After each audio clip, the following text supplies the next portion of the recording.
respiro nel buio accanto a me, più che un respiro è un gran russare, ma non importa e sai perché io ti stimo, cioè volevo dire ti amo e senza te non posso stare, tu sei il mio stagno ed io le tue rane.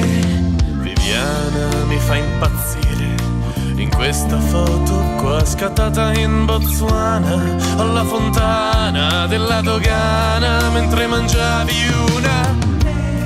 Ma c'è qualcosa che devo dirti, sì, perché mi stai facendo soffrire da morire. Ti devo dire che non mi va che tu abbia una relazione con tante altre persone, che preghi e supplichi. Ma perché non fai così anche con me?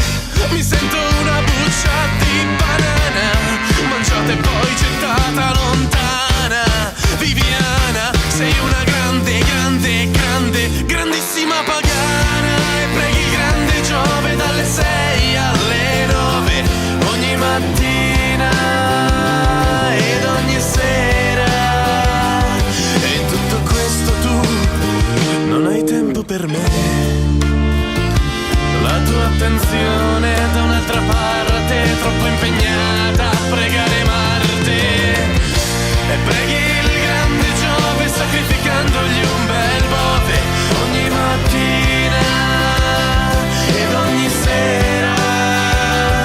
E in tutto questo tu non hai tempo per me.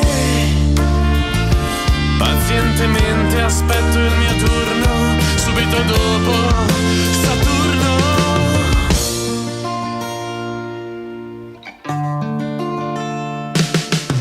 Tu sei cattiva con me perché mi fai scrivere testi complicati, con problemi disparati, prova te, per esempio a rimar Mercurio.